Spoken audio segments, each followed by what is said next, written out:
You can't fire the owner because Nope. he can't fire himself. Someone's head's going to roll, unfortunately, in this situation. And it's probably Stefanski and Barry. I saw on The Athletic. I don't think that's fair, by the way. Stefanski, that part. I agree. I was saying the other day on my podcast that Barry should be fired. And I said I wouldn't fire Stefanski, but a couple of people made the point of saying, well, if you fire the GM, you got to give him a chance to hire his own coach, which is fair. That's true. Mm-hmm. So I would fire Barry. I would hire a new GM.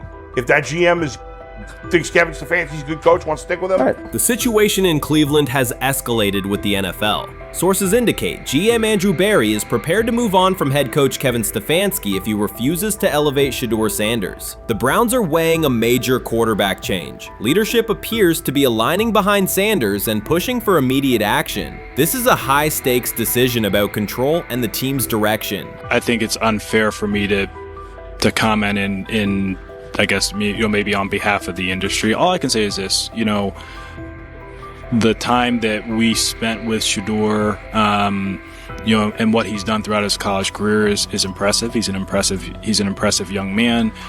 He's a really good quarterback. Sometimes, fit comes into play. And I'd also say this, there are 4 more rounds of the draft. And then maybe lastly, it's less about where you get picked and what you do after you get picked. That's really the most important thing. Getting to know him over the course of the spring, he has a ton of resolve. Andrew Barry appears to be at a breaking point. Pressure from fans and within the organization to play Shedeur Sanders is intensifying. Barry is pushing for a move towards Sanders, while head coach Kevin Stefanski remains cautious about altering the depth chart. The divide is clear. One side wants acceleration, the other a measured rollout. The organization is under heavy scrutiny, and the focus has shifted to when, not if, Sanders sees the field. Has the 4th highest odds of any head coach this season to be fired. He's clearly on the hot seat. It's been a discussion for really a couple of years now, dating back to last season's 3-win season. And he's always had kind of hot and cold seasons. And now the sports books are saying he's 4th on the list.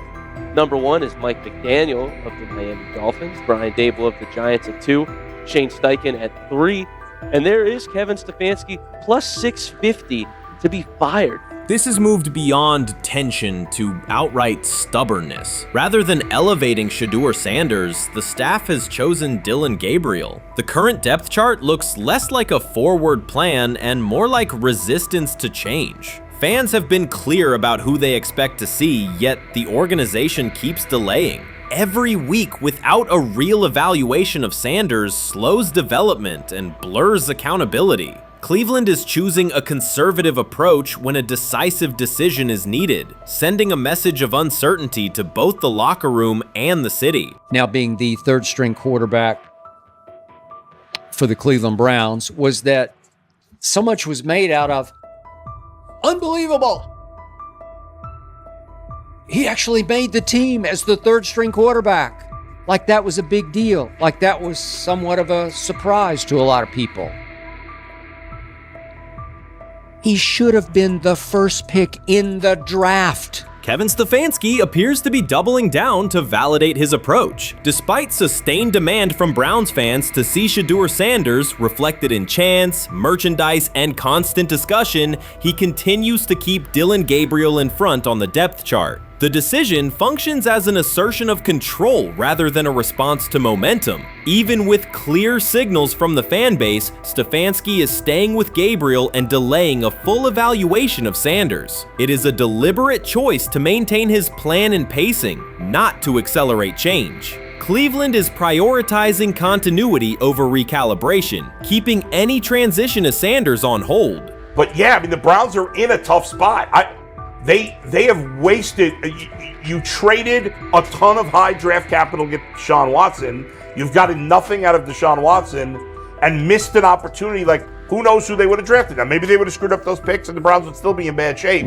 Andrew Berry is likely frustrated watching Dillon Gabriel default to conservative throws while the offense stalls. From a football perspective, this appears to be the hill Kevin Stefanski is choosing to stand on. Keeping Gabriel ahead of Shedeur Sanders has limited the unit's explosiveness and prevented a full evaluation of a higher ceiling option. Drives end quickly, field position flips, and momentum is lost while Sanders remains on the sideline. Fan patience is wearing thin. Each ineffective series intensifies criticism and shifts scrutiny toward the coaching staff's criteria for the depth chart. With every additional snap for Gabriel, the decision reads less like an open competition and more like rigid adherence to a plan that isn't producing results. The optics are clear. A dynamic quarterback sits while a cautious approach keeps the offense in neutral. If this continues, accountability questions will grow inside and outside the building. What performance benchmarks keep Gabriel ahead of Sanders? When will Sanders receive first-team reps in live situations to allow a fair comparison? The front office must decide whether to preserve continuity or pivot toward a timely assessment of Sanders. The longer the current approach stays in place, the more it signals stubbornness rather than adaptation, and the more pressure mounts to realign the plan with on-field output.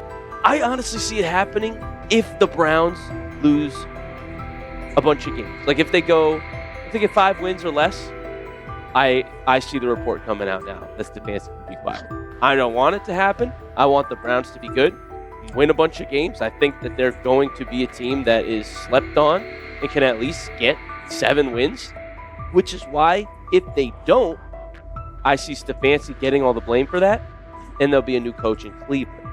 Because their players, to me, are there once again. We've talked about the incredible rookie class. The approach in Cleveland lacks consistency. One week, Andrew Berry signals he wants Shedeur Sanders on the field. The next, Dillon Gabriel gets the reps and the plan stays conservative. Through it all, Kevin Stefanski shows limited urgency despite pressure on his job security. Fans are asking for an offense that can push the ball, change field position, and produce points. Instead, the unit leans on short throws and cautious sequencing. Gabriel's play keeps the ceiling low and momentum static, while a full evaluation of Sanders is postponed. The result is growing frustration and a clear disconnect between the front office, coaching staff, and expectations in the stadium. The NFL tried to teach him and his father a lesson. You don't act like that. You don't talk like that before a draft. We'll show you how our game is played. We will watch you plummet all the way. Watson says he has been mentoring Shedeur Sanders at the quarterback position. The biggest failure in the NFL is now mentoring quarterbacks. The most overpaid underdeliverer at the position is now mentoring 2 rookie QBs and a Super Bowl champ. So what exactly are you mentoring him at? You have had 24 civil lawsuits that you paid off to go away. And when you play, you are as ass as those massage therapists are, apparently. Shedeur Sanders is also a show. It's all about him. It's all about anything else. If you don't see that by now, then you're just blinded. Cleveland's second most talked about player has yet to take a professional snap, and it isn't Deshaun Watson. Rookie quarterback Shedeur Sanders has already captured the locker room's attention and the fan base's enthusiasm, creating a visible shift in the team's internal dynamics. Watson, once the uncontested focal point, now shares the spotlight with a newcomer who has only practiced in shorts. The Browns are experiencing a rapid, unforeseen change in popularity within their roster. 4-man competition. It's not. It's 2 guys versus 2 guys. It's the 2 older guys to be the starter. Yeah. It's the 2 younger guys to position themselves however it may be. Right. Show little improvement every single day. Right. So, of all the things I'm watching the first 5 when they break a session, the first 5 with the veterans, with the ones. Who's in there? Where are they going? The ball's going to Jerry Judy. Right. Flacco's no dummy. Lasts as long as he has. Right. He can really whiz it. But as we go on, I want to watch these guys because they probably just got plays installed Tuesday and they're out there running on Wednesday. Shedeur Sanders arrived in Cleveland and immediately commanded attention. The rookie has yet to take a preseason snap, yet the energy around him inside the building and across social media eclipses what many veterans receive in an entire season. Fan enthusiasm is so strong that Deshaun Watson's jerseys are already drifting toward the clearance rack at the team store. In a matter of days, Sanders has become the roster's second most popular figure, while Watson watches his once secure QB1 status and public approval shrink by the hour. Shedeur or Deshaun? Who do you want as your quarterback next year? Honestly, Shedeur. I love Deshaun though. Like, I don't understand all the hate for Deshaun. You get hurt and you get booed, bro. That's foul. That might be the foulest I ever seen. The Browns' social media staff posted a single candid photo of rookie quarterback Shedeur Sanders releasing a warm-up throw, and the response was immediate and overwhelming. Fans saturated timelines with edits of themselves alongside him, while Deshaun Watson's routine practice reps drew comparatively little notice. Although an official Sanders jersey has not been released, unauthorized versions are already moving at a pace that exceeds merchandise sales for several other AFC North teams. The surge in interest marks one of the most intense fan reactions Cleveland has experienced in recent memory. The excitement surrounding Shedeur also triggers a wave of criticism. Veteran analysts, anchored in a 1980s mindset, question whether his style will translate into lasting success. They focus on his NIL earnings, social media presence, and visible confidence, arguing that the image overshadows substance. To them, outward self-assurance appears to be a distraction rather than a competitive asset. Even a simple smile or brief display of personality is cited as evidence that he lacks the measured discipline they expect from a starting quarterback. Critics claim Shedeur Sanders is notable only because of his father, overlooking the performance he delivered at Colorado. Many of those same observers ignored the Buffaloes until Deion Sanders made national headlines, yet they now question whether his son has earned the attention. They want rookies to keep quiet, carry clipboards, and wait 2 seasons before challenging for a starting role. Sanders is disregarding that script from the moment he arrived. His presence has already turned Cleveland's quarterback discussion into a genuine 2-man competition before a single preseason snap. Deshaun Watson maintains publicly that the situation does not concern him, but it is hard to believe the pressure is not real. A fully guaranteed contract protects his paycheck, not his standing in the locker room. Sanders, meanwhile, is translating charisma and early momentum into tangible influence with teammates, coaches, and fans, reshaping expectations for who will lead the Browns on opening day. I'm a firm believer. If I wanted Shedeur Sanders at 2, at worst at 33, of course I already think that he's better than other quarterbacks. Because that's the type of talent, that's where I would have picked him at. And if he was at 2 or 33, and he still had this same exact skill set, we will be talking about him starting and playing. Right. Well, there'd only be 3 quarterbacks. It'll be 3 quarterbacks, not 4. 4, yeah. But since he moved to the 5th round, that's cool. They might have to go along with it. But to me, I think if you ask who got the best tools, I'm going with Shedeur. Shedeur Sanders has not taken a single professional snap, yet discussion about him has split NFL social media into 2 camps. One side already argues he should start immediately. The other worries about what that means for veteran quarterbacks like Deshaun Watson. Reporters now line the perimeter of Browns camp, scrutinizing every inconsistency in Watson's spiral and every precise throw from Sanders during drills. Each well-placed pass is clipped, posted to TikTok, and captioned as evidence of a future QB1. Cleveland is no stranger to quarterback drama, but this situation is different. Rather than cycling through another unproven starter, the franchise is dealing with a rookie who entered with more polish, public attention, and perceived readiness than most first-year players. Fans chant Sanders' name before he has appeared in a preseason game, while the established starter works to maintain his relevance. The atmosphere is not yet a full controversy, it is a countdown. Traditional analysts insist on the importance of experience and respecting the process, yet Sanders is progressing on the timeline set by the supporters who already view him as the next leader of the offense. They have never loathed college football itself. They have resisted the people determined to reshape it. When Deion Sanders, black, direct, unapologetic, walks into a room of power brokers and speaks with authority instead of deference, critics recoil. During his playing days, they complained about celebrations and gold chains. Now that he is a head coach, mentor, and father, they label him something more polite, but just as dismissive, a problem.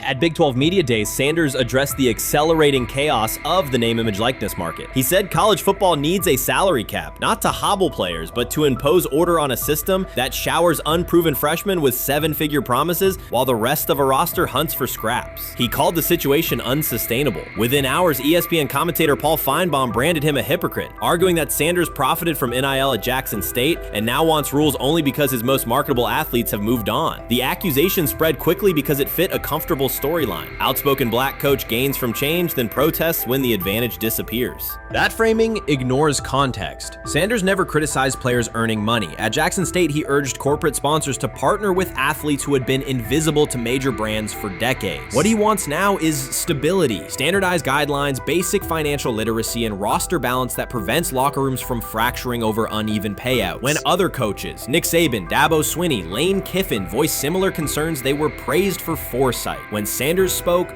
the tone shifted to suspicion. The difference is not the message, it is the messenger. Feinbaum's response followed a familiar script. When black leaders question the structure of the sport, their motives are interrogated, their credibility attacked, and their competence doubted. He did not level the same charge at Jimbo Fisher when Fisher complained that NIL disturbed recruiting. He stayed silent when Kiffin lamented the transfer portal. But Sanders, who raised enrollment and television ratings at Jackson State, brought unprecedented attention to Colorado in one season and consistently mentors players beyond football, was called opportunistic. Feinbaum dismissed the cultural impact Sanders created, the exposure for historically black colleges, the draft picks developed, the infrastructure improved, reducing his work to a marketing stunt dependent on star sons Shedeur and Shiloh or two-way standout Travis Hunt. Sanders did not retaliate. He returned to practice, media obligations, and recruiting. His confidence is rooted in faith and in the responsibility he feels toward young athletes whose lives will extend decades beyond their highlight clips. When he asks for NIL boundaries, he is thinking about freshmen handed large sums without guidance, families unprepared for sudden wealth, and programs that abandon kids once production stalls. He has watched that cycle from the inside. He wants protections, not restrictions. Critics predicted Colorado would fade once Shedeur and Hunter leave. Instead, Sanders signed blue-chip quarterback G.J. Lewis and a wave of transfers eager to join a program that values personal growth as much as on-field wins. Recruits see a coach who challenges the status quo, who places black culture at the program's center without apology, and who will remain visible when social media buzz cools. They recognize that Sanders does not chase attention, attention follows his results. Media outlets reduced the upcoming Buffalo season to a win total prop. 6 victories, give or take. Sanders is playing a longer game. He wants to show young athletes, especially black athletes, that they can lead authentically, speak with conviction, and refuse to shrink for access. Success measured only by the scoreboard misses the point. If Sanders builds men who graduate with financial literacy, self-confidence, and community awareness, he will consider the mission successful, even if Colorado finishes with 5 wins instead of 10. None of that registers with commentators invested in an older hierarchy. For them, leadership should remain predictable, reserved posture, muted tone, minimal cultural expression. Sanders contradicts that image. The possibility that his methods could spread to other coaches, to other programs, threatens a model that has kept decision-making and revenue streams concentrated for generations. So the debate is not about hypocrisy or payroll ceilings. It is about control of the narrative and who is deemed qualified to write it.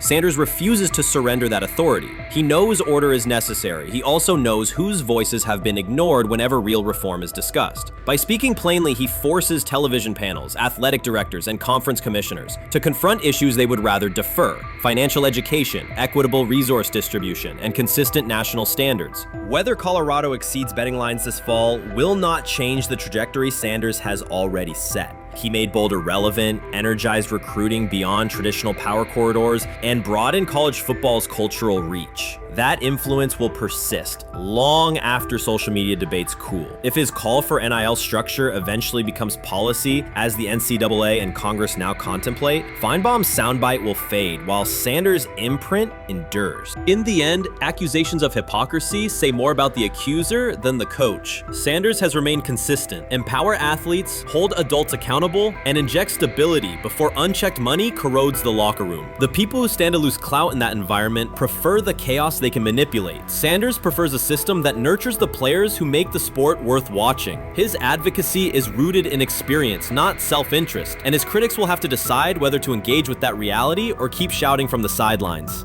The 2025 NFL Draft was expected to be Shedeur Sanders' moment. Many projected him as a top 10 talent and a headline quarterback in one of the most discussed college football storylines in years. Instead of walking across the stage on the first night, he waited through 3 days without a call. There was no celebration, only silence. When the phone finally rang at pick no. 144 in the 5th round, it was the Cleveland Browns. With that selection, the financial outlook changed dramatically. The Sanders family believes believes this was not a typical draft slide, but the result of coordinated action. They are pursuing a $100 million lawsuit alleging collusion across parts of the league. In the months before the draft, Sanders was consistently discussed among the top quarterbacks in the class. Television and digital analysts praised his poise, accuracy, leadership, and command. Scouts highlighted a 74.1% completion rate, record-setting stretches at Colorado, and his rise from an HBCU star to a national figure. Consensus expectations placed him in the first round or early second. Draft night unfolded differently. As picks accumulated, there was little indication that his name would be called. The atmosphere at his private gathering shifted from anticipation to doubt. When the Browns selected him late on day 3, projections for his first contract dropped from an estimated range in the mid-$30 million to approximately $4.6 million,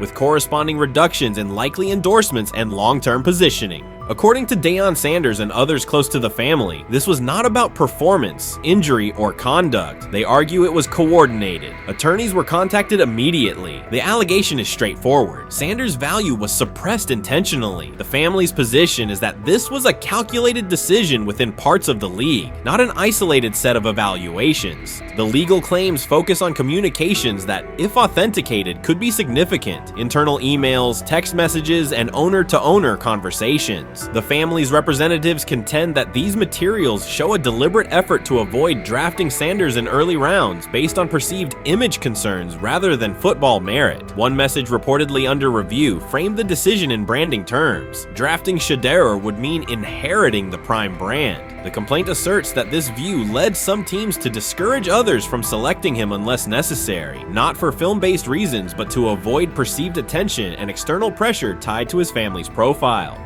A related thread involves speculation about team fit and willingness to play for certain franchises. Past public comments by Deion Sanders were interpreted by some as signals of an Eli Manning scenario. The family's view is that these were strategic statements, not ultimatums. They argue that rather than engage in discussion, teams chose a passive approach, no direct rebuttal, reduced contact, and a collective reluctance to invest a premium pick. If phone records and written communications corroborate coordination, these items could become central exhibits. Media tone shifted as the draft neared. Coverage that had emphasized production and leadership began highlighting intangibles, interviews, and perceived coachability. Anonymous sourcing appeared in multiple outlets, with claims that Sanders skipped combine drills out of arrogance, bristled at film critique, or told one club, "Maybe I'm not the guy for you," after a tense session. A widely cited line, "Nobody wants a celebrity backup quarterback," was voiced by Colin Cowherd and circulated as shorthand for risk.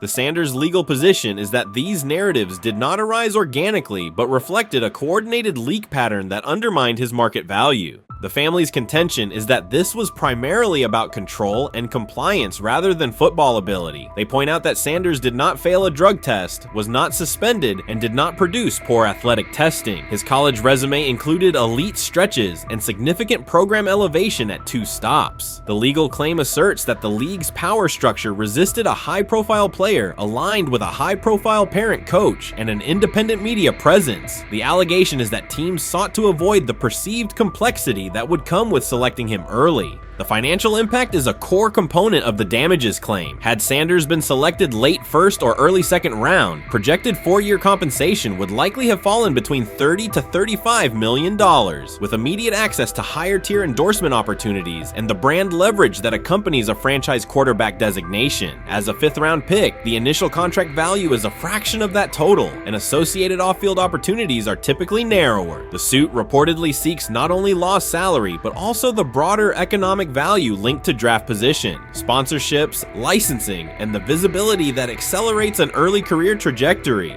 The filing's scope, as described by sources close to the family, extends beyond the league office. It may involve media outlets, scouting firms, and specific executives if discovery shows coordination or materially false statements that affected value. The argument is that the draft slide harmed not only Shedeur, but also the broader Sanders brand, affecting perceptions of Deion Sanders as a recruiter, coach, and public figure. The family's view is that narrative construction around brand risk and celebrity backup produced produced a measurable economic and reputational loss. If a court authorizes discovery, the process would likely compel emails, internal draft notes, and message archives from teams and third-party intermediaries. Subpoenas could be served on media organizations for sourcing records related to anonymous quotes. That level of transparency would be unusual and could reveal how information flows during pre-draft periods. The legal theory moves beyond a single player's evaluation to the draft's integrity, whether owners or executives acted in concert to reduce a prospect's value for reasons unrelated to football performance.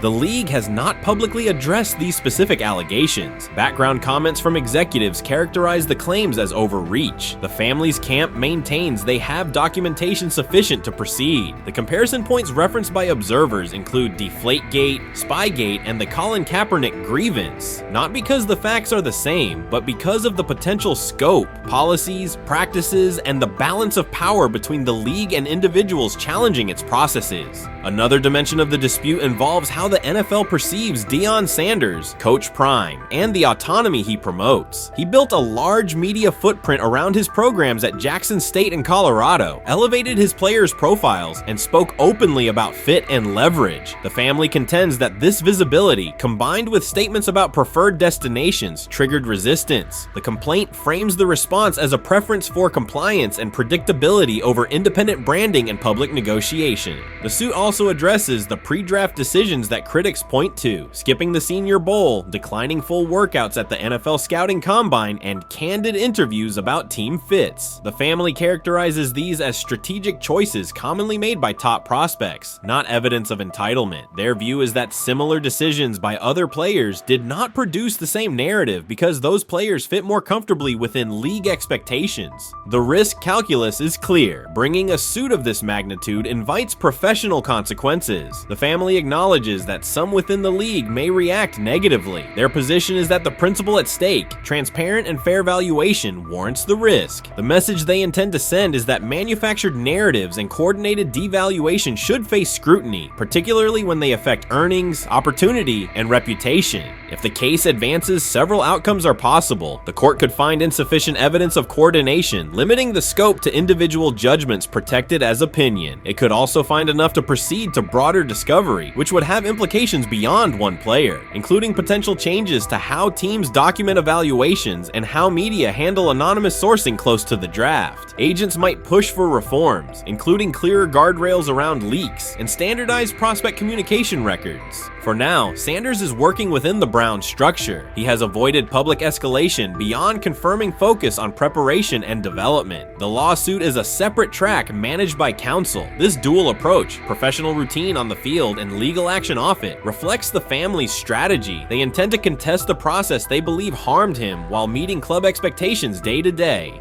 The core allegations remain consistent across their statements. A talented quarterback saw his draft value suppressed by coordinated behavior tied to branding concerns and public positioning rather than football merit. Media narratives amplified that shift, and the result was a substantial, quantifiable loss. The remedy sought includes compensation and a measure of accountability that could deter similar conduct. Whether the claims are ultimately proven will depend on documentation and testimony. If emails, texts, and call logs substantiate coordination, the impact could be significant, prompting policy review around pre-draft communications and media engagement. If not, the case may narrow to disputes over opinion, perception, and the gray areas of scouting. Either way, the filing signals a willingness to confront entrenched practices and to test in court how far the process extends beyond film and interviews. This situation has moved from speculation to litigation. It addresses control, image, and power in a system that influences careers and compensation. It also underscores how public narratives can shape market outcomes. Sanders' path now has two tracks: earning opportunities on the field in Cleveland and seeking redress off the field for what the family views as an avoidable and orchestrated loss. The questions at stake are larger than one draft slot. They touch on how the league values independence, how information is weaponized, and what recourse exists when a player believes the evaluation moved from football to optics. The answers will emerge through practice reps and, potentially, through discovery and a courtroom record.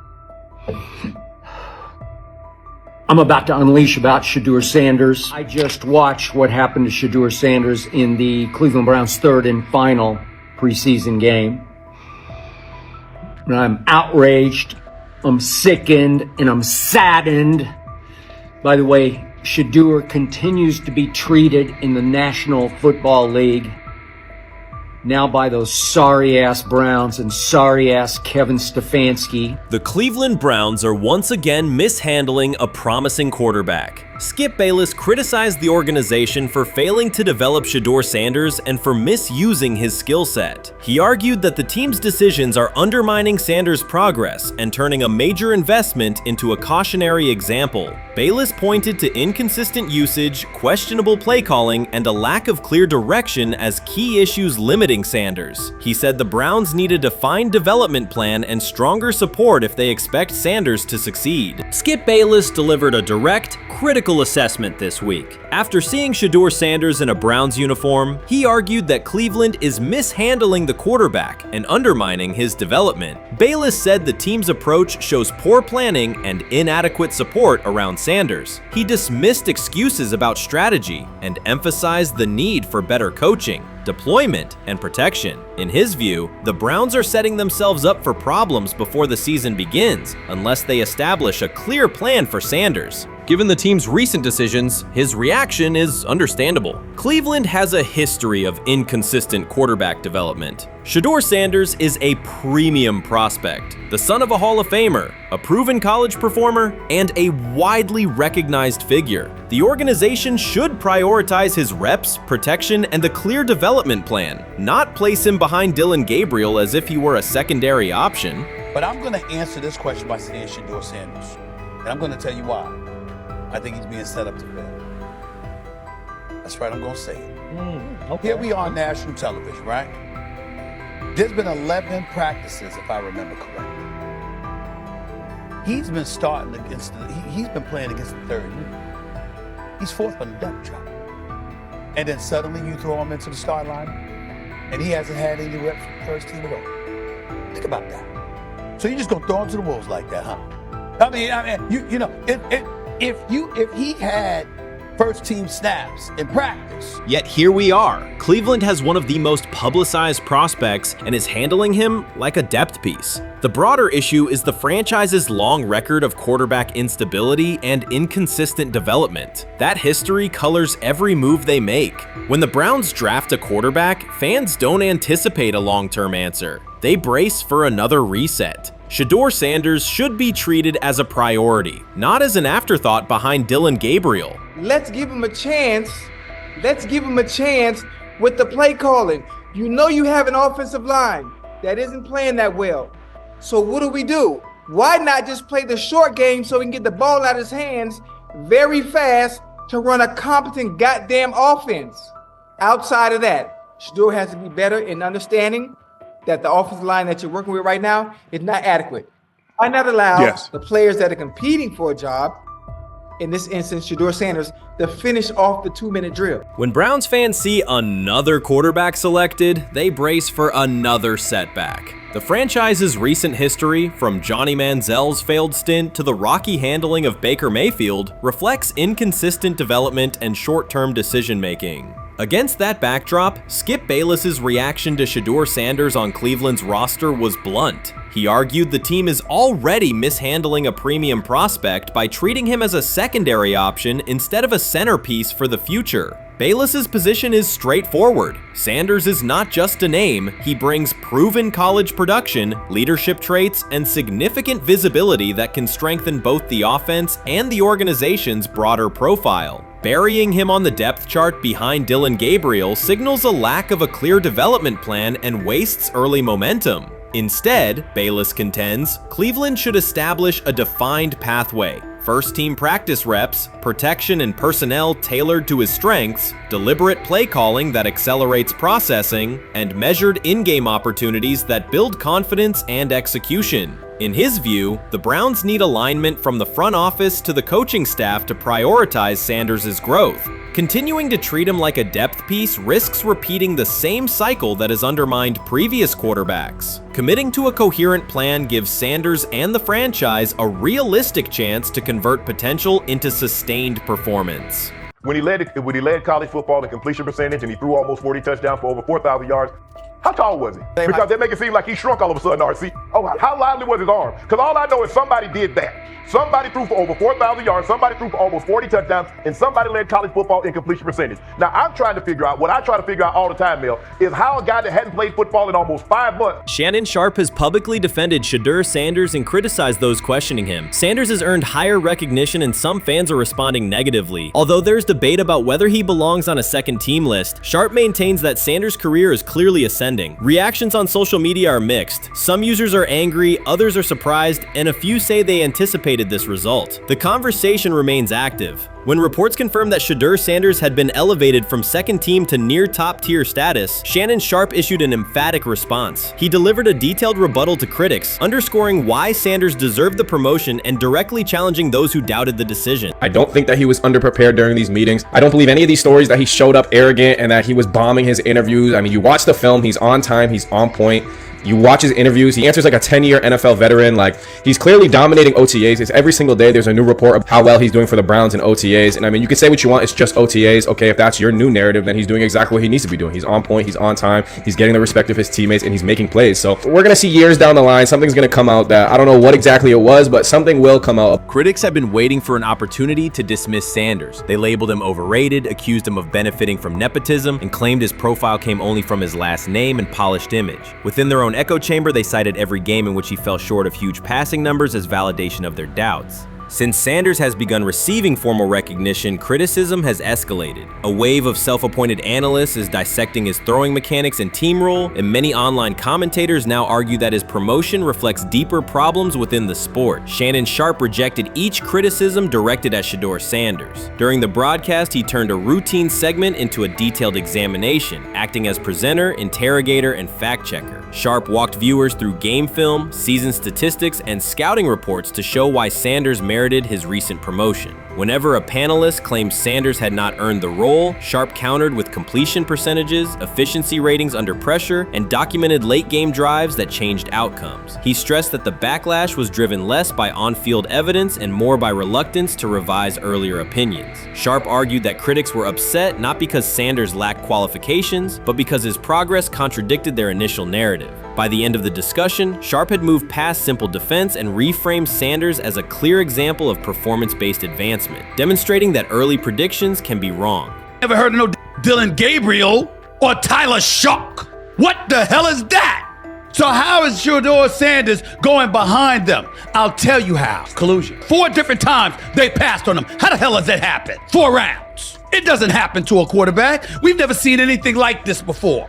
Shedeur Sanders with the watch. Shedeur Sanders with his bravado. Shedeur Sanders with this supposed arrogance or whatever. Shedeur Sanders' advancement did not happen by chance. While detractors questioned his resume online, he continued to prepare, attend every practice, and deliver accurate throws under pressure. The contrast between his output and the complaints directed at him has been stark. Some critics even argued the selection committee was, quote, biased toward performance, as if rewarding strong play were improper. Rumors quickly followed. Certain commentators speculated that a public relations push from the Sanders family must have influenced voters, suggesting everything from coordinated media strategies to alleged favors for coaches. None of these theories addresses the basic point. Sanders earned his promotion through consistent production, poise in the pocket, precise ball placement, and efficient decision-making. Shannon Sharpe highlighted these facts during his response. He noted that Sanders' performance metrics justify the recognition and emphasize that resistance to the move stems more from prior prejudice than from substantive evaluation. For Sharpe, the goal was clear: present the data, challenge unfounded claims, and correct the narrative. The discussion, therefore, became a broader statement about acknowledging merit and abandoning outdated assumptions. Colin Cowherd defend college basketball coaches who have gotten a DUI, come to their defense and say they didn't need to be fired, that they deserve a second chance. But Shedeur Sanders drives 40 miles over the speed limit, gets a one-on-one ticket, and Colin Cowherd comes on his show today and says he's out on Shedeur Sanders. He's seen enough. He can't support him anymore. He can't be in the Shedeur Sanders camp.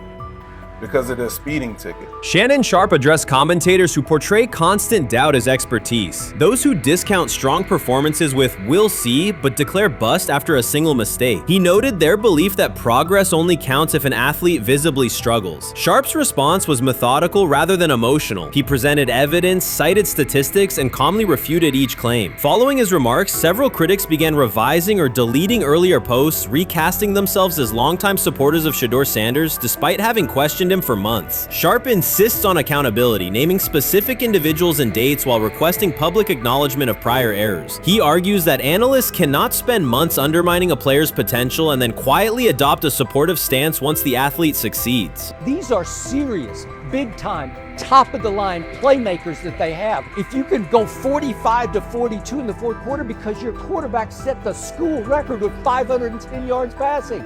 He was flawless. Shedeur is big time. I didn't know for sure, will it translate to the next level of competition?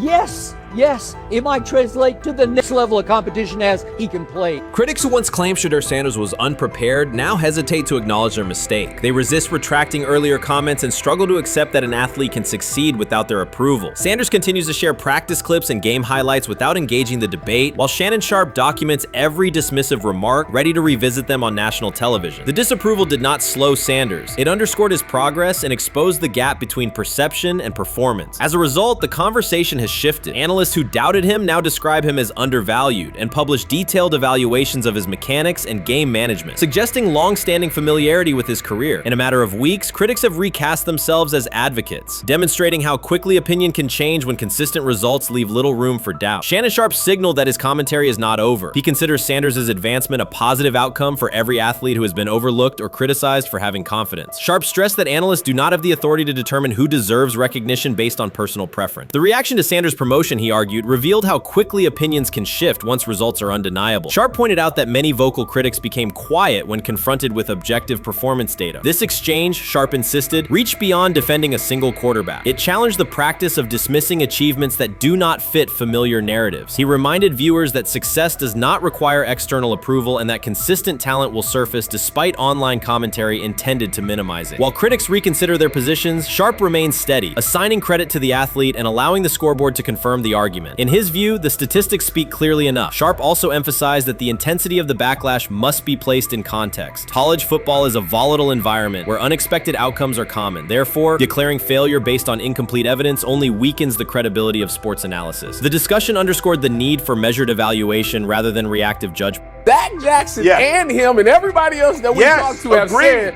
that Shedeur looks good. He looks really good. Yes. He looks better. And we got Zach that say Dylan Gabriel ain't even an NFL quarterback. It's true. So how is it that this man can't get a rep with the ones, but that non-NFL quarterback can? We all what agree sense with that. does that make? Some observers now claim that recognizing Shedeur Sanders' strong performance undermines football's traditional standards, even though they previously argued he received coverage only because of his father. Faced with Sanders' current statistics, those critics are searching for explanations that fit their earlier narrative. The data have always been clear. Their earlier objections ignored that fact. Shannon Sharpe is openly highlighting this reversal, comparing past negative remarks with Sanders' recent 400-yard games to demonstrate the gap between criticism and evidence. Sharpe did not force these commentators to backtrack. He simply displayed their earlier claims alongside Sanders' results, allowing the contrast to speak for itself.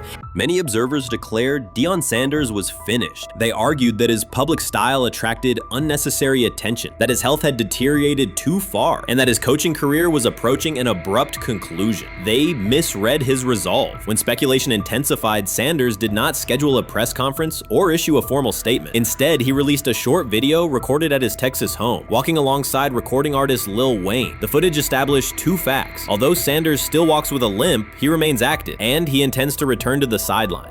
Reports from USA Today and ESPN confirm that Sanders had temporarily left Colorado to recover from a significant, undisclosed medical condition. He lost 14 pounds and missed several summer practices, leading to widespread debate about his future. Unofficial sources suggested complications related to previous blood clot issues, but no official diagnosis was provided. Throughout Sanders' absence, numerous media outlets framed his situation in crisis language, frequently questioning whether he would coach again.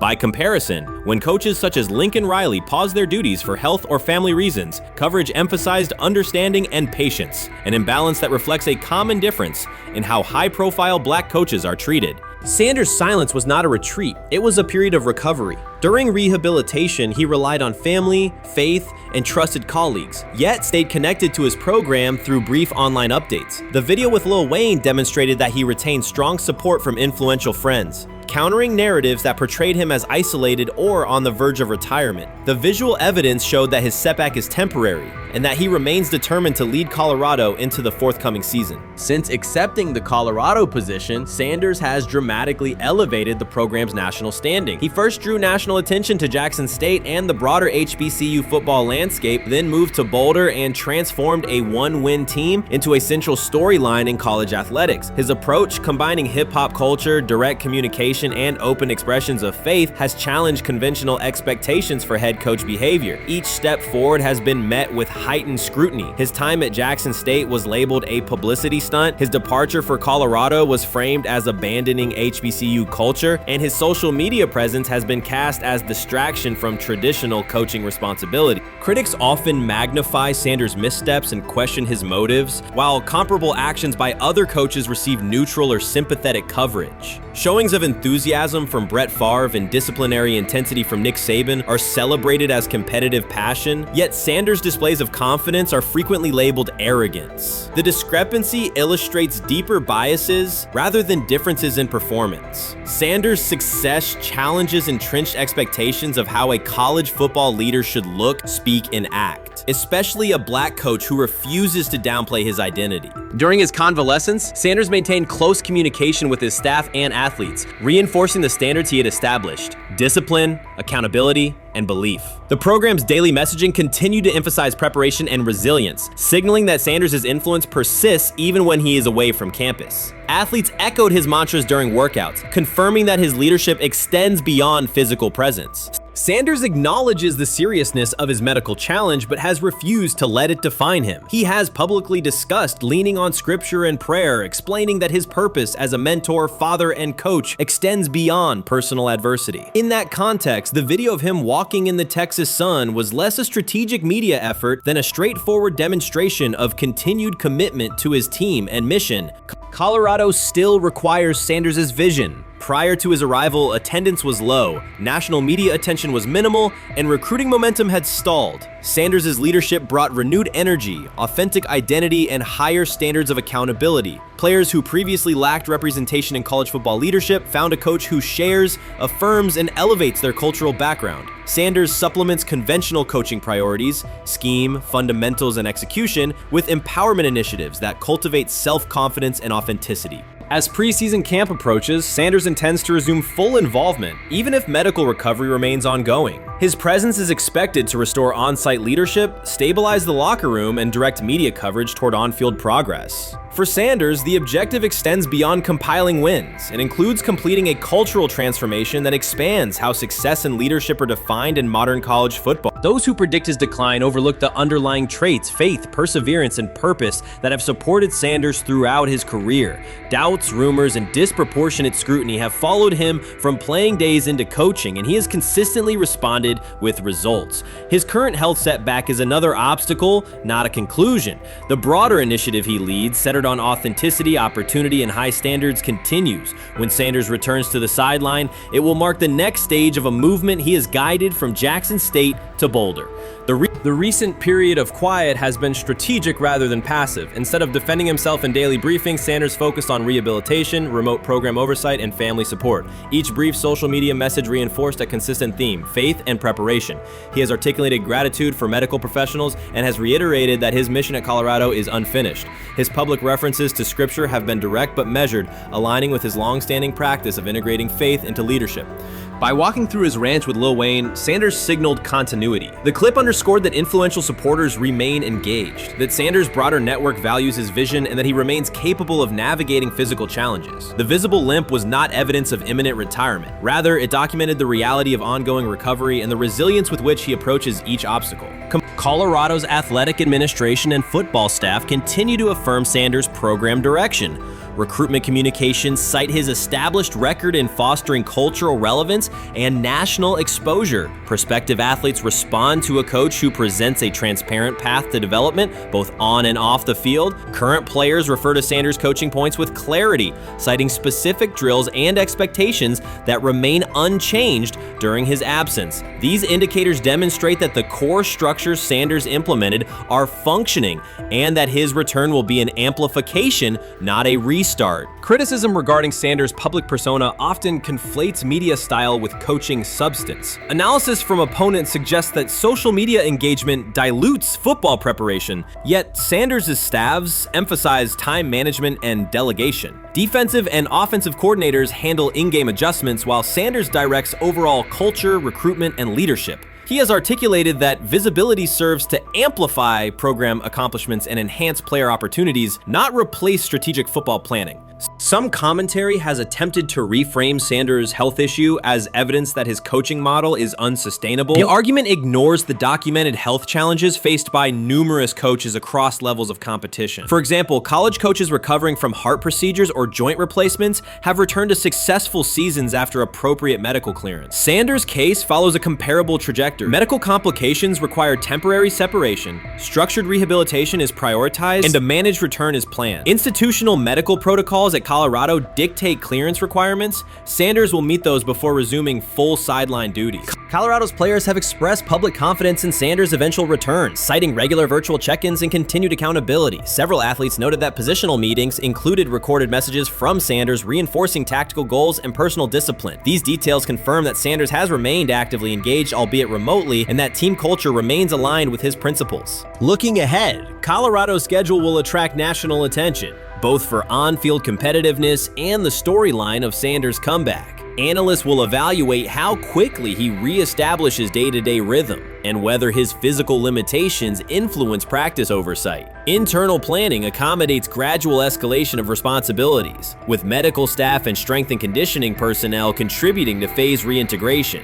The broader significance of Sanders' return extends beyond Colorado. His visibility continues to challenge prevailing narratives about leadership styles and pathways in college athletics. By prioritizing authenticity, open articulation of faith, and cultural expression, Sanders offers a contrasting template to more conventional models. His eventual recovery and sideline presence will reinforce the argument that diverse leadership profiles can succeed in elite collegiate competition. In summary, rumors of Deion Sanders' coaching demise were premature. Verified reports confirm a substantial but temporary medical setback. He used the time away to focus on health, sustain program engagement, and rely on a support system anchored in family, friends, and faith. His recent public appearance demonstrated active recovery and reaffirmed his intention to resume leadership in Boulder. The forthcoming season will test Colorado on the field, but it will also underscore the durability of Sanders' vision, one that combines competitive ambition with cultural resonance. Observers who continue to question his longevity overlook the resilience and purpose that have defined his career. Sanders' return is imminent, and the movement he leads remains intact. While much of the NFL community attended the ESPYs in Los Angeles, Shedeur Sanders spent the day in Cleveland with families recovering from a residential explosion. He did not seek cameras or a red carpet appearance. He chose to be present in a neighborhood working through loss. Weeks earlier, an explosion at the Rainbow Terrace Apartments in the Garden Valley neighborhood displaced more than 100 residents. Local officials reported that 42 families were left without housing. A father suffered burns over most of his body and remained in a coma. His 2 young children were hospitalized in critical condition. The damage extended beyond structures. Families lost possessions, stability, and routine. Cleveland City Council member Richard A. Starr described the moment as a family fighting for its future. Outside of local reporting, national attention was limited. Sanders decided to go to the site, meet residents, and help organize a day focused on relief and connection. The decision drew questions almost immediately. Some asked why he was not at the ESPYs, others questioned his motives. Sanders did not respond with counter-arguments. He explained simply that he felt an obligation to be present and that he would act on that conviction. This was not a team-scheduled appearance. He promoted the gathering himself, arrived without ceremony, and spent the day with residents. His approach emphasized listening, participation, and time. The event, which he called the Garden Valley Fun Fest, brought a large turnout over several hours. The purpose was straightforward: create space for families to reconnect and for children to play, even as recovery work continued. Sanders threw passes with kids on the blacktop, joined in games, and spoke with parents and grandparents about what they were facing next. He moved through the apartment complex and common areas with minimal staff support. Browns defensive lineman Michael Hall Jr. attended and interacted with residents as well. There were no speeches or staged moments. The focus remained on residents and their needs. Questions about visibility persisted as photos and short clips circulated online. Some criticism framed the visit as a substitute for a higher profile appearance in Los Angeles. Sanders kept to the same message. The priority was to support a neighborhood coping with displacement and uncertainty. He did not present the choice as a protest of any event. He presented it as the correct use of his day. When local media asked about his intent, Sanders said his goal was to provide families with a day of enjoyment and a reminder of community. He added that financial support can help, but that showing up in person also matters. Standing with people, listening to them directly, and offering time. The statement matched the structure of the day. He stayed on site, remained accessible, and left the focus on residents rather than on himself. The timeline mattered to him as training camp approached. Sanders did not connect the visit to his role on the depth chart or his draft position. He kept references to football confined to preparation, learning the playbook, protections, cadence, and timing, seeking guidance from veterans, including Joe Flacco, and staying ready for opportunities when they come. He has repeated that he has time to grow and intends to use it to learn the system and earn trust. The visit did not alter those priorities. He returned to his regular schedule the next day. Since arriving in Cleveland, Sanders has treated community work as part of his responsibilities. Before his jersey went on sale, he visited schools, including John Marshall High School, speaking with students about goals, accountability, and effort. He set public objectives confidently, such as long-term aspirations for the franchise, but paired them with routine work in the building, meetings in stall, film, and on-field reps. The day at Rainbow Terrace fit that pattern. Identify a need, show up, contribute, and avoid unnecessary attention. For residents, the FunFest provided a brief reprieve from ongoing challenges: housing transitions, school logistics, medical appointments, and the paperwork that follows an emergency. For teammates and staff who observed, it was an example of a rookie investing time locally without seeking a headline. For Sanders, it reinforced how he plans to operate in Cleveland: be consistent, be present, and let actions speak. The setting at Rainbow Terrace underscored the scale of recovery ahead. Families described the first weeks after the explosion: nights in temporary housing, efforts to replace clothing and essentials, coordination with agencies and community groups. Sanders moved from group to group, speaking with parents about their immediate needs, greeting elders who came to watch the activities, and encouraging kids who wanted to throw a football, run races, or take a photo. He kept the schedule flexible so residents could arrive and leave as they were able. Community partners and volunteers handled tables for supplies, simple games, and refreshments. There were no sponsor banners or organizational pitches. Residents organized as they usually do, checking on neighbors, guiding children, and sharing updates. Sanders' role was clear: participate, make time, and listen. The presence of a recognizable player brought energy, but the purpose remained practical: create a normal afternoon in a place that had not felt normal since the blast. Online reaction covered the full range of opinion. Some posts praised the decision and the event's tone. Others questioned why a rookie would skip a high visibility awards show. Sanders did not try to manage that conversation. He maintained the same explanation. He chose to spend the day where he believed he could be useful, and then he returned to his football schedule. The approach was consistent with how he addresses other topics: answer directly and move on to the next task. The same measured approach appears in his preparation for camp. Sanders has not asked for public guarantees about reps. He has focused on install recall, cadence, and protection IDs, route timing, and situational work. He has sought input from veterans, thanked teammates who have provided guidance, and spent time with receivers and linemen to align on communication. Coaches have emphasized that the quarterback competition is a process, and Sanders has accepted that framework. His emphasis remains on readiness. None of this overshadows the experience and resumes of other players on the roster. It does provide a clearer picture of how Sanders operates as a professional. He separates off-field actions from promotional efforts. He keeps football preparation focused on what he can control. He communicates with teammates across position groups so that timing and expectations are shared. He does not try to steer attention in his favor. He tries to make steady progress. The day in Garden Valley was one example. He arrived without a speech, stayed for hours, and left without an announcement. He did not ask for recognition, he offered time. Residents responded in kind, kids lined up for catches and races. Parents and grandparents asked about camp and wished him well, and neighbors coordinated rides and schedules around the event. The atmosphere felt like a neighborhood gathering, not a media production. Local leaders who were present or who spoke later emphasized that recovery will take months. Families will continue to navigate housing, healthcare, and daily logistics. Events like the Fun Fest do not resolve those issues, but they help sustain community connections and morale. Sanders' contribution was to create a space for that to happen and to treat the day with the same seriousness he applies to practice, plan, execute, and keep the focus where it belongs. As the preseason approaches, Sanders will continue to compete for opportunities on the field. He has said he will be prepared when called upon, and that he understands the importance of mastering details before focusing on outcomes. The organization will make decisions based on evaluation, and he will accept the results while continuing to improve.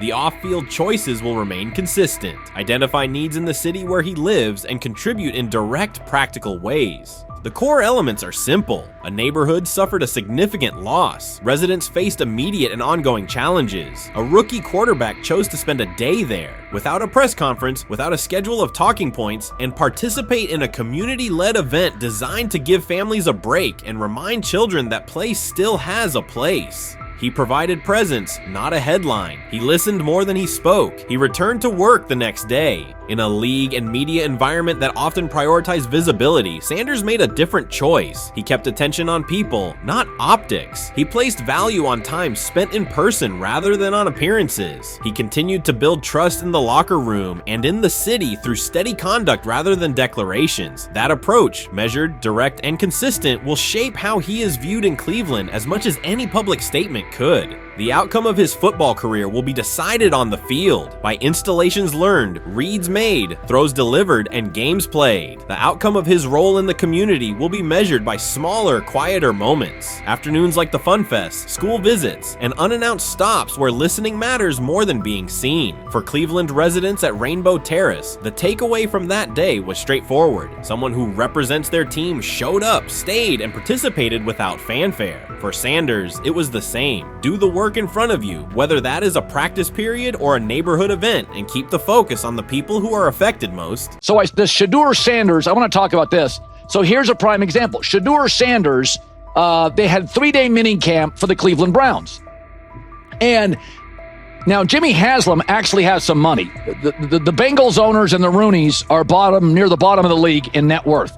But what the Browns have is what I would call the Buffalo Bills used to have this years ago, pre-Josh Allen. What are Browns veterans saying about Shedeur Sanders behind closed doors? According to internal discussions, the feedback goes beyond casual praise. Several veterans describe his performance as franchise level. Private locker room conversations compare his command of the offense to established starters. And one senior assistant reportedly called him Sunday ready after a single walkthrough. The consensus is that front office staff and coaches have taken serious notice. Inside the Browns facility, informal conversations circulate among players and coaches. These remarks carry significant weight in personnel evaluations and often influence practice rotations. When veterans speak this strongly, the message typically reaches decision makers quickly, especially during roster planning. In short, the internal perception of Sanders is already affecting how the staff views the current quarterback depth chart. Browns vets kind of weigh in on Shedeur Sanders and how he's been since he arrived in Cleveland, in Pound Town. And I think it's very, very important that we discuss it, because it'd be really easy for these vets to, this wasn't like a on-the-record interview. This is just kind of back channels into what the vets are saying, the rumors, but the sources telling us.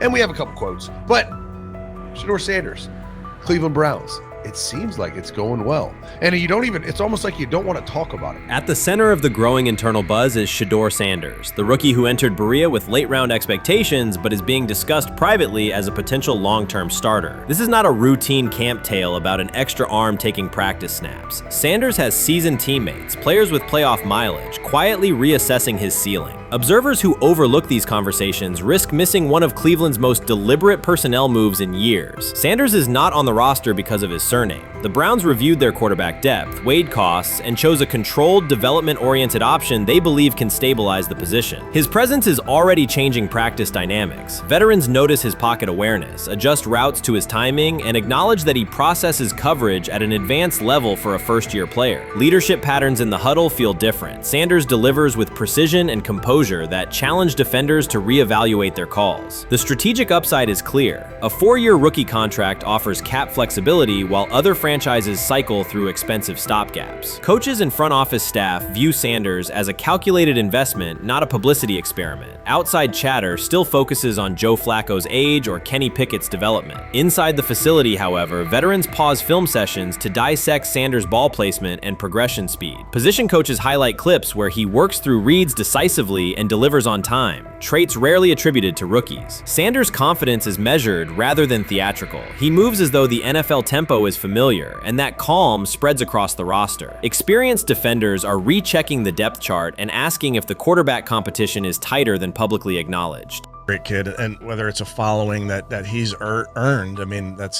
something that he's done a great job of interacting with fans, and but he is a great kid. You guys will get to know him more. He's working like crazy, just like all the guys. He's another young man. These rookies, you know, my office is downstairs. As they got to walk by my office as they come in. They come in early. And Shedeur, just like all those guys, he's in there early. He's getting his work done. He has not yet secured the starting job. Evaluations so far come only from brief practice periods, no comeback drives, no national headlines, just steady execution in shorts and helmets. In a league that celebrates splashy debuts, Shedeur Sanders is earning trust rep by rep. Veterans typically withhold judgment until late in camp, yet several are already studying his footwork and timing, which suggests genuine respect. Inside the building, coaches sense that the Browns may have finally found a stabilizing presence at quarterback. Cleveland's recent history underscores why this matters. The team has started 9 quarterbacks over the past 2 seasons, an indicator of instability rather than depth. Sanders arrives with composure, arm strength, and a well-known surname, so any sign of readiness is magnified. Financial context also plays a role. The Browns are allocating a significant portion of the salary cap to Deshaun Watson, whose performance has not matched that investment. To manage costs, the front office signed 4 additional quarterbacks on low-impact contracts. Together, they account for far less than Watson's annual cap figure. If Sanders continues on his current trajectory, that structure could give Cleveland both competitive clarity and much-needed financial flexibility. He's the only person who's come out and say, hey, man, this dude look kind of good, man. Let me tell you what I heard. A lot of people reaching out to players in the locker room and stuff. To me, I think this is it's a red herring. Like, I'm supposed to suspend myself to disbelief that he was going to look bad. I've never expected him to look bad to start with. The 5th round quarterback stuff, that's involving perceptions, pre-draft analysis, and other teams. Cleveland's veterans have endured every kind of quarterback turmoil, poor reads, major injuries, shaken confidence, and sideline disputes. When a young quarterback like Shedeur Sanders steps in and appears composed rather than overwhelmed, people notice. The attention comes not just from coaches and reporters, but from the linemen and defensive leaders who have watched previous backups struggle. They are not exchanging doubts, they are sharing nods of approval. Sanders demonstrates instinctive pocket awareness, reliable accuracy, and steady poise, qualities that quickly circulate through team conversations. After years of instability under center, the Browns need someone who can remain calm and effective deep into the season. Although expectations have fallen over time, genuine interest is growing. Praise is coming from teammates who rarely commend anyone unless his performance demands it. The rumors have ended. The decision is public. Cleveland Browns owner Jimmy Haslam has informed every level of the organization that unless an unforeseen injury intervenes, Shedeur Sanders will start at quarterback in week 1. The announcement is not an informal suggestion or a quiet push in the background. It is a direct order. Multiple independent reports, amplified most visibly by Colin Cowherd, confirm that Haslam delivered the directive himself. From the owner's viewpoint, the logic is simple. No one else on the roster offers the same combination of talent, leadership, and long-term upside. Joe Flacco is approaching the twilight of his career. Kenny Pickett has shown flashes but remains inconsistent. Dillon Gabriel, taken in the 3rd round, is a developmental project. By contrast, Haslam believes Sanders can alter the franchise's trajectory immediately, and he refuses to allow internal hesitation to stall that possibility. The standoff traces back to April. General manager Andrew Barry and head coach Kevin Stefanski entered the draft wanting a low-profile prospect who would fit quietly into the existing depth chart. They prioritized scheme familiarity, modest public attention, and a clear developmental timeline. When the board lined up, they reached for Gabriel in round 3, reasoning that an early investment would justify keeping a rookie on ice behind the veterans. But Sanders continued to slide, first through day 2, then deep into round 5. Haslam watched the names come off the board, convinced the league's bias against Deion Sanders' outspoken son was obscuring legitimate first-round talent. When Cleveland's 5th-round pick arrived and Sanders was still available, Haslam intervened. He did more than approve the choice, he overrode the original plan, making it clear that the organization would select Sanders and give him every chance to compete. From that moment on, the Browns' internal narrative splintered into 2 camps, those ready to accelerate around their owner's vision, and those still trying to protect their original approach. Once rookie minicamp began, Sanders erased much of the speculation. He commanded huddles, processed coverages quickly, and delivered throws with anticipation that belied his draft slot. Teammates noted his willingness to accept blame for missed timing, then correct the error without dramatics. While Flacco and Pickett split most first-team reps, Sanders treated limited opportunities as full-speed auditions. During organized team activities, he identified blitz looks, redirected protections, and consistently found his second read when the primary route was covered. More than one defensive veteran told local reporters that Sanders looks like the best arm in the building. That assessment forced Barry and Stefanski to reevaluate their timetable. They could no longer label Sanders a long-term project without contradicting on-field evidence. Drafting Gabriel 2 rounds earlier had provided the staff an excuse to slow roll Sanders' ascent. Coaches could point to investment cost, meeting room familiarity, and installation comfort to justify Gabriel's snap share. Yet each practice rep in which Sanders outperformed the 3rd rounder weakened that shield. Behind closed doors, position coaches began requesting more Sanders film for cut-ups, and offensive assistants quietly shifted meeting questions toward concepts the rookie already executed well. By mid-June, Barry himself started describing Sanders not as a developmental asset, but as a competitive option. Those subtle linguistic changes signal the front office's recognition that the narrative had moved beyond their control. Haslam's history with quarterbacks is well documented. His pushes for Johnny Manziel, Baker Mayfield, and Deshaun Watson were high-visibility swings, each driven in part by a desire to generate excitement as well as wins. Critics highlight those choices to question his evaluation track record, yet Haslam perceives Sanders differently. Where Manziel carried off-field concerns, Sanders brings a reputation for professionalism. Where Mayfield's leadership style divided veterans, Sanders' approach has united receivers and linemen. Where Watson's trade involved unprecedented controversy, Sanders arrived at minimal draft cost. Haslam sees a rare chance to capture star potential without mortgaging the future, and he is unwilling to cede that upside to cautious pacing. Cleveland's supporters, weary of revolving door quarterbacks, have rallied around Sanders with unexpected speed. Sales of customized Sanders number 2 jerseys surged within days of rookie minicamp. Training camp ticket requests spiked once local media circulated videos of Sanders making NFL-caliber anticipation throws during 7-on-7 periods. The mood in Northeast Ohio has changed from tentative hope to active belief. Longtime season ticket holders who once shrugged at preseason storylines now debate Sanders' footwork at neighborhood barbecues. Social media engagement for Browns content has climbed, driven by highlight compilations of the rookie threading seam passes between linebackers and safeties. All of this places Kevin Stefanski in a fragile position. If he opens week 1 with a veteran starter and the offense sputters, criticism will be swift. Each stalled drive will be interpreted as evidence that he ignored the owner's edict and the fan base's intuition. Conversely, if he names Sanders the starter solely under pressure, any early struggles could be framed as proof that Sanders was rushed, further exposing Stefanski to blame. The only sustainable solution is conviction. Either stand behind a veteran with clear strategic reasoning or embrace Sanders fully and structure the offense around his strengths. Splitting the difference, rotating series, delaying first-team reps, or using vague competition language will satisfy no one and likely jeopardize locker room clarity. Sanders' personal approach has reinforced Haslam's confidence. Instead of taking post-draft downtime, he traveled to Texas to train in full Browns gear at facilities near his father's home. The leaked clip of Sanders executing footwork drills in helmet and pads wasn't a marketing ploy. It was a glimpse into a quarterback visualizing Week 1 live. Team personnel who viewed the footage recognized purposeful rehearsal, cadence calls, pocket movement against simulated pressure, and follow-through adjustments based on imagined rush lanes. Observers asked why a rookie would conduct such intense solo sessions in May. The answer is straightforward. Sanders does not view himself as a developmental pick. He considers himself the starting quarterback of the Cleveland Browns and prepares accordingly. On pure ability, Sanders' arm strength ranks with the league average for starters. His accuracy to the intermediate middle, an area where the Browns' current scheme generates high leverage completions, has drawn consistent praise from receivers. The primary areas still under review are blitz recognition and live bullets and timing on deep outbreaking routes versus press coverage. Those developmental checkpoints are significant, yet daily practice reps show acceleration. In contrast, Flacco's mobility limits the boot action game that Stefanski installed to help Mayfield early in his tenure. Pickett can extend plays, but struggles to attack tight windows between linebackers and safeties, an essential requirement in Cleveland schematics. Gabriel remains an unknown at NFL speed. Thus, the competitive landscape favors Sanders sooner than the coaching staff originally planned. The franchise now stands at an inflection point. Haslam's mandate, the locker room's growing support, and the fan base's enthusiasm all tilt towards Sanders. The front office's earlier strategy, anchored in patience and quiet development,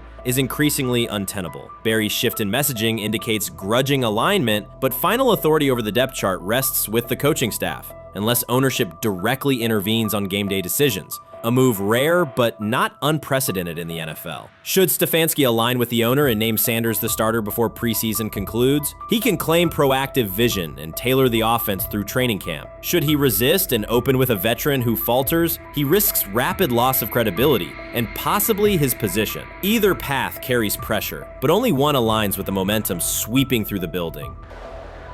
For 2 decades, the Browns have cycled quarterbacks without securing a stable star. Each new hope, whether draft pick or trade acquisition, has collapsed under injuries, inconsistency, or organizational disarray. The possibility that Sanders could finally anchor the position is not merely a football storyline. It is a potential cultural reset for a fan base defined by resilience. Haslam's insistence reflects that awareness. Cleveland needs a leader who can win on Sundays and project confidence every other day of the week. Sanders has shown he can shoulder expectations without retreating from scrutiny. That trait, more than arm talent alone, is why the owner views him as indispensable. Voluntary workouts transition to mandatory minicamp next week. If Sanders receives a substantial share of first-team snaps, observers will interpret it as the staff's acknowledgement that the competition is tilting decisively.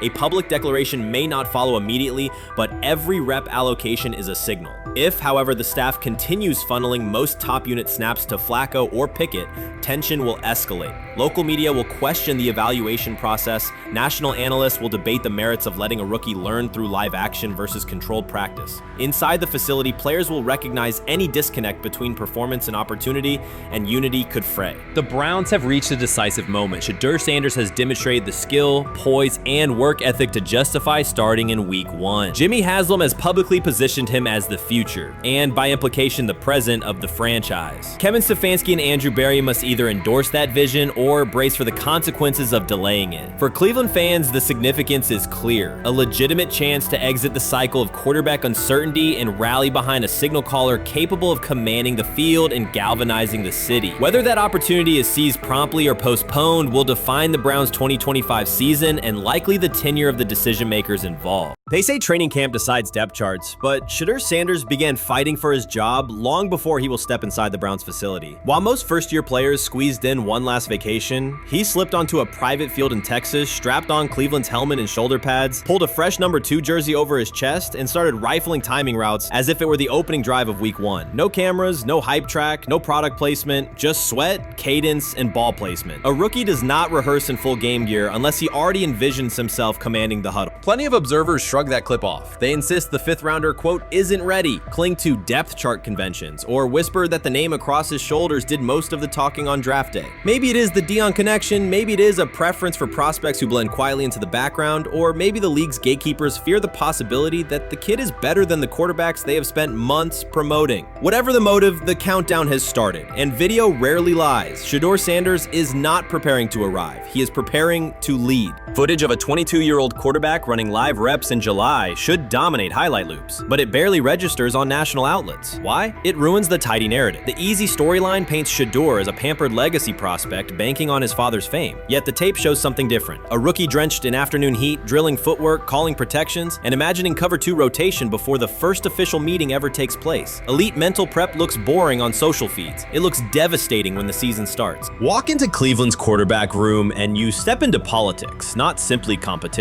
Joe Flacco, a Super Bowl MVP in decline, carries institutional trust. Kenny Pickett, rescued from Pittsburgh's reset, carries hometown intrigue. Dillon Gabriel, the third-round system fit, carries draft capital the staff must justify. And then there's Shedeur, the lightning rod whose presence alone spotlights every bias in the evaluation process. Coaches frame it neatly. Rookies must wait their turn. The truth is less polite. Practice snaps are currency. Perception is elastic, and early allocations already favor Pickett and Flacco. It is the oldest playbook in the league. Lock vets into the headline roles before pads even crack. Then let repetition shape reality.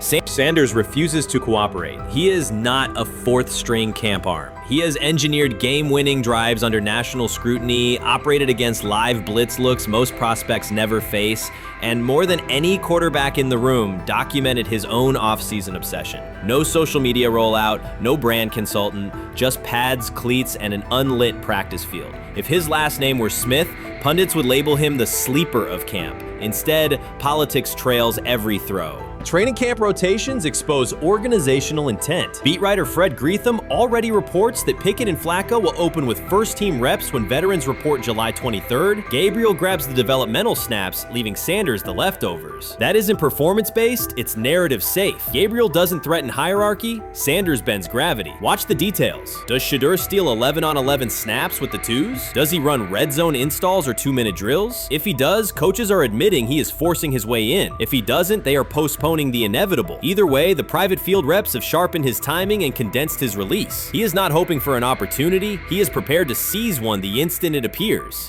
Cleveland's joint practices amplify that tension. First come live periods against the Panthers, then sessions with the champion Eagles. Those reps belong to the starters, so Flacco and Pickett will absorb most of Carolina's disguised pressure and Philadelphia's exotic fronts. Sanders' proving ground will be the preseason opener on August 8th. Under the stadium lights, he will get entire series, real reads, pockets collapsing for real. If his command mirrors the footage from Texas, coaches will have to answer why he never saw earlier work.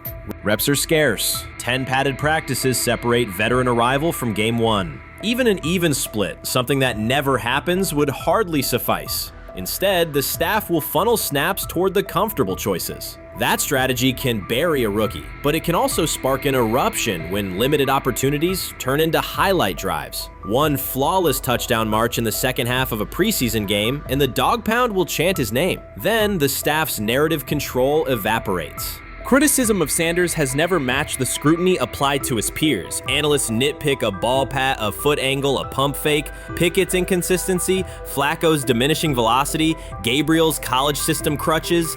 Discuss politely, if at all. With Shedeur, the critiques arrive as coded doubts. Does he rely on the family brand?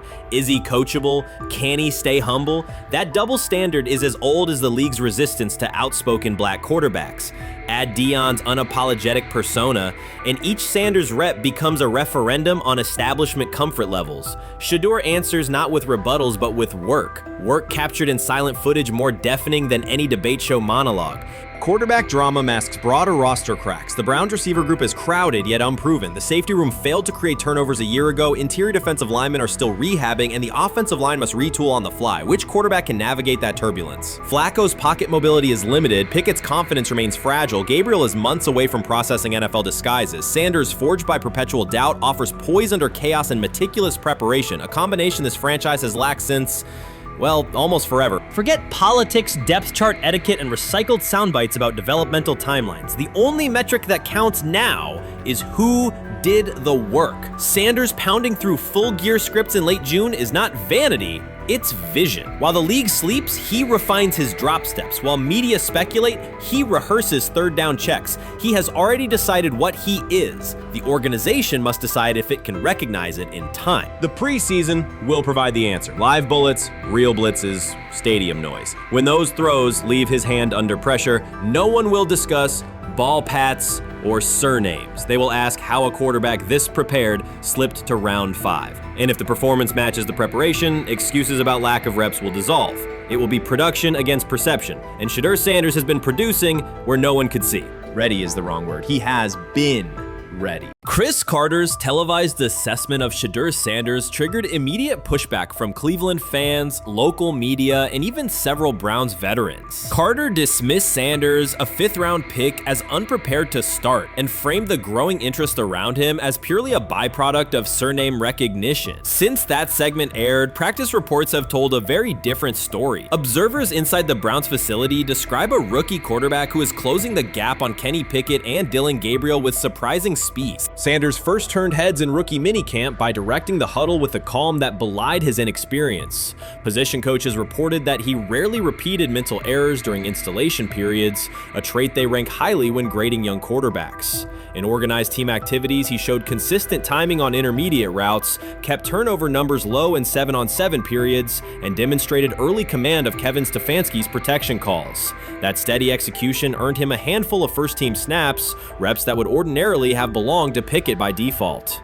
By mandatory minicamp, the rotation had shifted again. Practice notes from beat reporters detail the rise in Sanders' workload each day. Red zone series against the starting defense, 2-minute drills, and full field scrimmage possessions in which he checked out of called plays when fronts dictated it. Mary Kay Cabot, initially skeptical Sanders would challenge for game day snaps in 2025, wrote after consecutive sessions in mid-June that his footwork, release speed, and pocket management had, quote, meaningfully tightened since rookie camp. Her tone marked a clear departure from early spring projections that labeled Sanders a long-term developmental project. The broader quarterback context in Cleveland magnifies that progress. Deshaun Watson's availability and form remain uncertain after 2 injury-interrupted seasons, while Pickett's transition from Pittsburgh has been uneven. Dillon Gabriel's arm strength is evident, but coaches continue to stress hesitation in his full-field reads. Against that backdrop, Sanders' quick decision-making and mechanical efficiency have begun to look less like a pleasant surprise and more like the roster's most reliable short-term plan. Inside the locker room, acceptance has followed performance. Wide receivers cite Sanders' ball placement on outbreaking routes, noting that the ball routinely arrives on the upfield shoulder, a small but essential detail that allows for yards after the catch. Offensive linemen appreciate his pocket awareness. Joel Bitonio remarked privately that Sanders slides up instead of bailing when edge pressure flashes. Defensive backs say his eye discipline forces them to hold coverage longer than they expected against a rookie. Such cross-positional respect develops only when day-to-day tape shows tangible improvement. The reaction to Carter's critique highlights a recurring double standard applied to young black quarterbacks. Traits celebrated as swagger or confidence in other players were labeled arrogance when associated with Sanders, yet the quarterback himself has not responded publicly. There have been no subtle social media jabs, no mention of critics and interviews, only repeated references to competing for every rep and learning from veterans. That measured approach, combined with hard evidence from practice, has softened earlier doubts among coaches who prioritize demeanor as much as arm talent.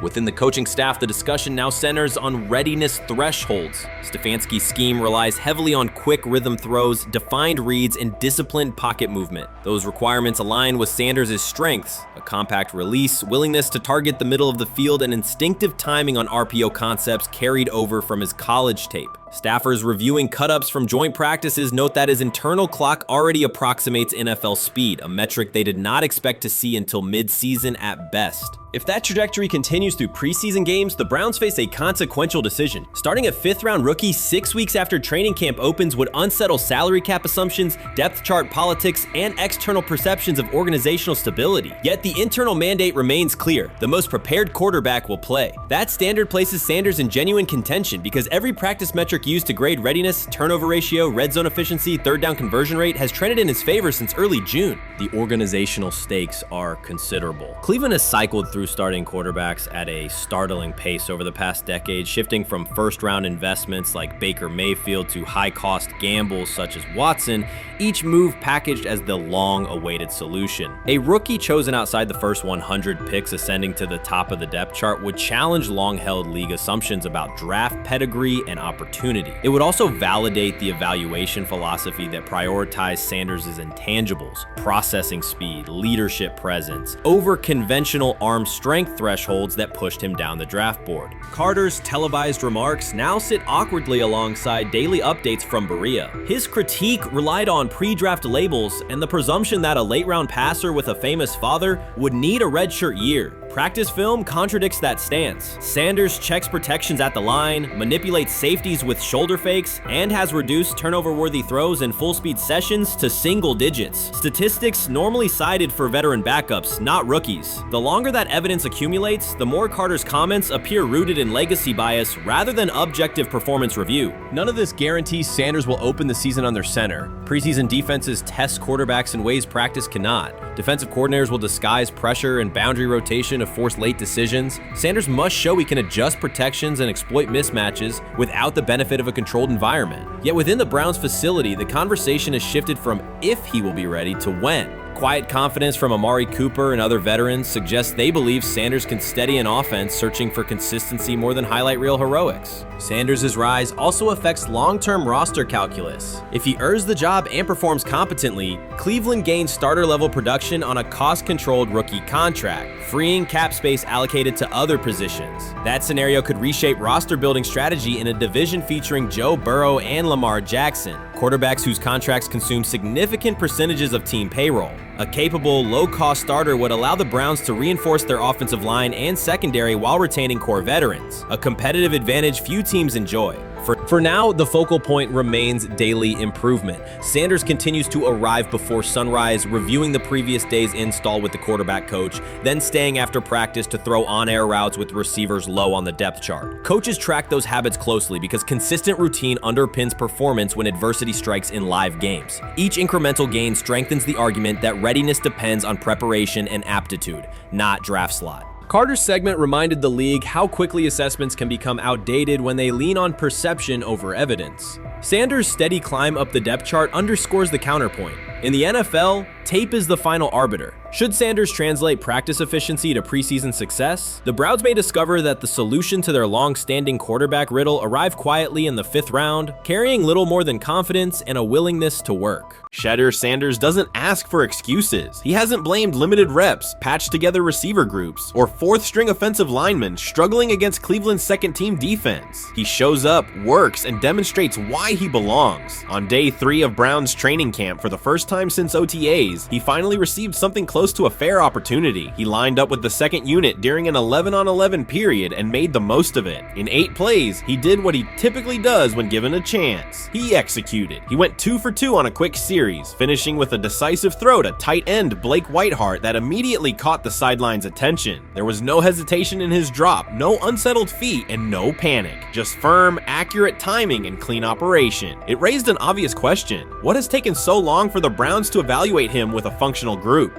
The story isn't only about one throw, it's about the delay before it. Sanders has been the guy for most of his football life, commanding high school programs, starring in the Southwestern Athletic Conference at Jackson State, then operating under national attention at Colorado. For the first time, he's been told to wait. He has treated that reality as part of the job rather than a setback. He has prepared like a professional since the moment he arrived, and on the 3rd day of camp in heavy heat, he let the football represent his case. While coverage focused on the veteran presence of Kenny Pickett and Joe Flacco, Sanders made an impression with minimal volume. The difference with the second team was immediate. Protection held up, routes were on schedule, and progressions unfolded as designed. Within that structure, he looked like the quarterback who led efficient offenses at Jackson State and Colorado. Calm in the pocket, decisive in his reads, and accurate to tight windows. This was not simply a good practice period, it was a clear statement. He was not just operating the script, he was directing it. The timing was sharp, the reads were clean, and the seam throw to Whiteheart was a high-level anticipation throw, professional in placement and pace. The narrative around Sanders should reflect that when he is placed in a workable situation, his strengths are visible. Early work with 4th unit personnel included protection issues and unreliable spacing. With the 2nd unit, those variables stabilized and his work looked consistent with his resume. The performance supported a straightforward conclusion. The evaluation should move forward with higher quality reps. Sanders has been explicit about his approach. He does not request special treatment. He intends to be prepared so that when an opportunity appears, he can step in without a drop-off. He has said he wants to be ready for anything and not offer explanations after the fact. That mindset fits what teammates and coaches have observed. A quarterback focused on the assignment, not the conversation around it.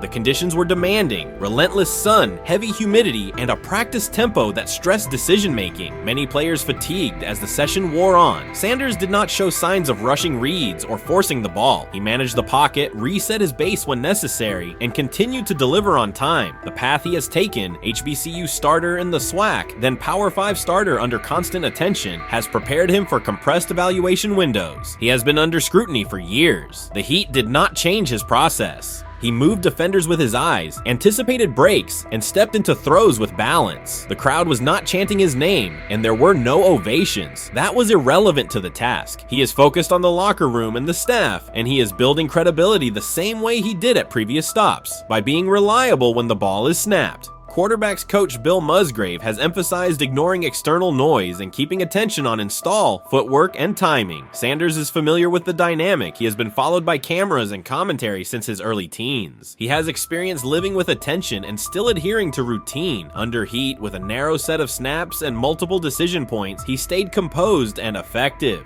2 speeding citations, 91 miles per hour in Brunswick and 101 miles per hour in Strongsville, became national items. General Manager Andrew Berry characterized the decisions as not smart and stressed that it's not only about driving fast, but about the safety of others. Sanders accepted responsibility, stated that he learned from the incidents, and said he would follow the rules. The attention to those citations did not alter his daily schedule or his practice preparation. He arrived early, stayed engaged, and kept the discussion centered on work.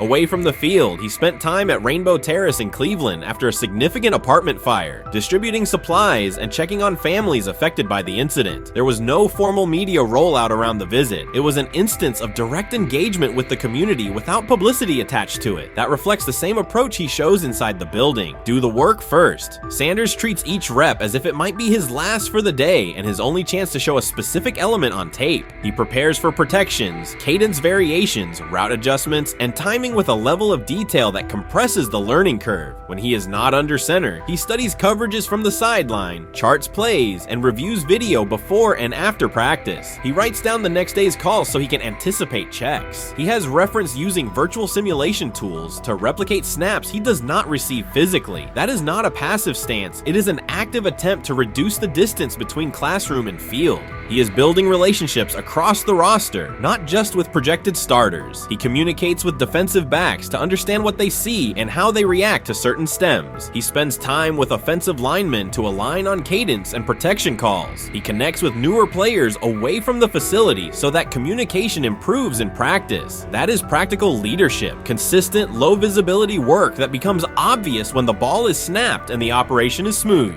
3 days into camp, a central question remains. Why hasn't he taken a first-team rep? Flacco has seen work. Pickett has seen work. Dillon Gabriel has been cycled in. Sanders has remained behind all 3 on the depth chart while producing efficient periods when provided stable support. Head coach Kevin Stefanski has not publicly detailed the plan for distributing first-team snaps among the quarterbacks. When asked, Sanders answered that it is not his place to comment on rotation decisions. That response aligns with his day-to-day conduct, respectful, professional, and centered on the next assignment. The staff is managing a room with a Super Bowl MVP, a former first-round pick, multiple rookies, and a new set of combinations on the offensive line. That creates a set of decisions about exposure, pacing, and evaluation windows. Within that context, Sanders has presented a clear case for additional evaluation. He has shown he can execute the offense as designed when the variables are standard. Musgrave has a long-standing connection with the Sanders family through his time as a teammate of Deion Sanders in San Francisco. That familiarity supports direct communication. It does not guarantee anything about the depth chart, but it does help streamline teaching, feedback, and expectation setting. Inside the defensive back room, veterans such as Denzel Ward have provided perspective on timing, leverage, and eye discipline that Sanders has incorporated into his preparation. He is operating without the immediate family structure that defined his college environment. Away from his brother Shiloh and his father Deion, he is managing his own housing, nutrition, recovery schedule, and all the smaller tasks that accompany an NFL routine. Those adjustments matter because they influence consistency across a long camp. He has treated those responsibilities as part of the job rather than distractions, which is reflected in a steady daily approach. What he showed on day 3 with the second unit was not a surprise to those who have tracked his prior work. It was a continuation of a profile: efficient sequencing, clear timing, and consistent ball placement when protections and routes hold up.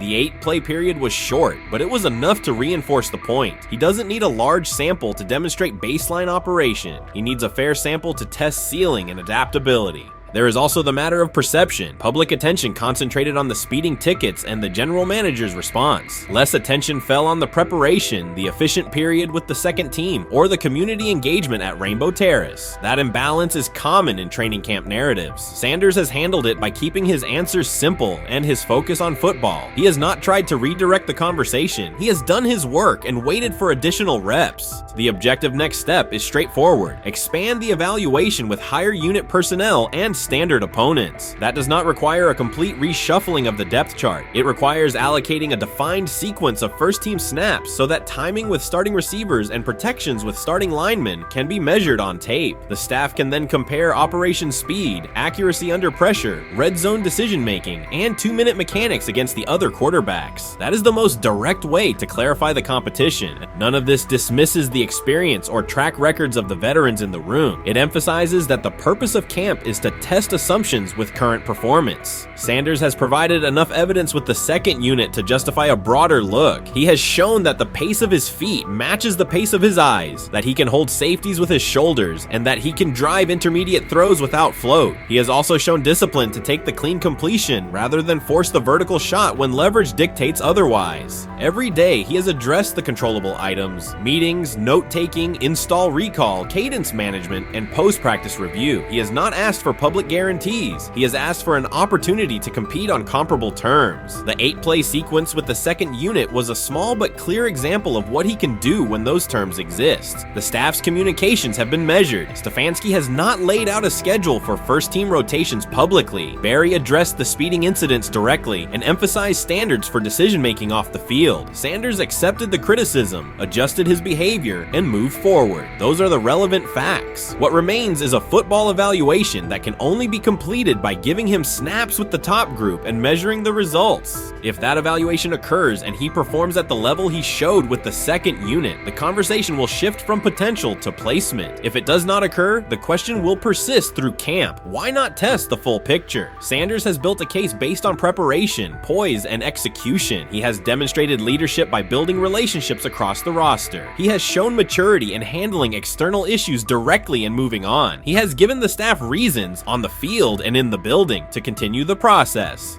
3 days into camp, he has answered everything within his control. He has shown growth, discipline, and consistent operation. He turned early fourth-team disarray into learning, then executed cleanly when moved to the second unit. He kept the discussion on football when outside topics threatened to dominate. He has not tried to win a press conference. He has tried to win every rep. If he continues to stack days like this, the next step is logical. Evaluate him with the starters, document the results, and let the tape determine the depth chart. Until then, he will continue to prepare, continue to compete, and continue to present the same message through his play.